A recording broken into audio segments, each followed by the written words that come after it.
Brilliance Audio presents Pew by Catherine Lacey, performed by Bonnie Turpin. If you ever need to, and I hope you never need to, but a person cannot be sure. If you ever need to sleep, if you are ever so tired that you feel nothing but the animal weight of your bones, and you're walking along a dark road with no one, and you're not sure how long you've been walking, and you keep looking down at your hands and not recognizing them, and you keep catching a reflection in darkened windows and not recognizing that reflection, and all you know is the desire to sleep, and all you have is no place to sleep, one thing you can do is look for a church. What I know about churches is that they usually have many doors, and often at least one of those doors late at night has been left unlocked. The reason churches have so many doors is that people tend to enter and leave churches in groups, in a hurry. It seems people have a lot of reasons for entering a church and perhaps even more reasons for leaving one. But the only reason I've gone to a church was to sleep. The reasons I've left a church were to avoid being caught sleeping, or because I'd already been caught sleeping and was being asked to leave. Those are the only reasons I can remember, though I'm having trouble lately with remembering. I left some place, began walking, slept in all those churches, then everything else happened. That's all I know. I don't think they're so great, churches. I don't think they're so great at all. That's not what I mean when I say you can go to one when you're tired. I'm not talking about grace or deliverance. A person cannot really speak of such things. What I mean is a church is a structure with walls and a roof and pretty windows that make it so you can't see outside. They're like casinos in that way, or shopping malls, or those big drugstores with all the aisles. Music piped in from somewhere, the endless search for that final thing. But a church is also a building, often a sturdy building, and it can keep the outside far from you. And when the outside is far enough from you, that is when a person can sleep. One thing it seems that everybody needs is to sleep, and one thing people might not always have when they need it is a place to sleep, or enough time to travel to a place where they can sleep. And so, a church. Maybe a church will fix this problem for you someday, or maybe it already has. For some time, I only slept in churches.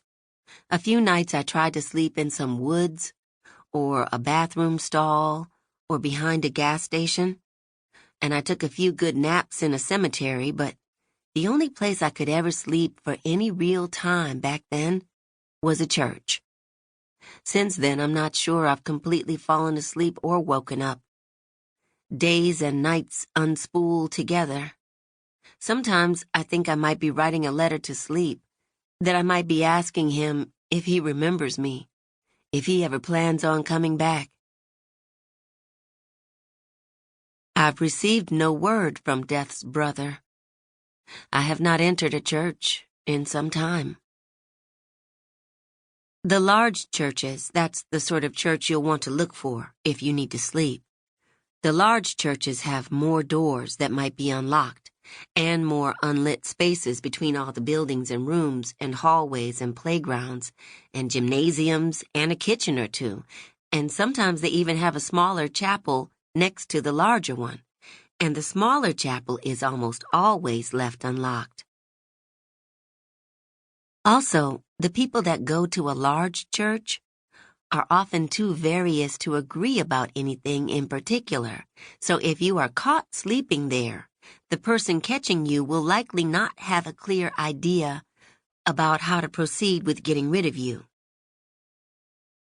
Whether to call the police or the pastor, whether to give you something or take something from you. And people who are unsure of how to proceed are easy to escape. I have done this again and again. It seems that people who belong to a large church might want that church, so vast, so many rooms, to do the believing for them.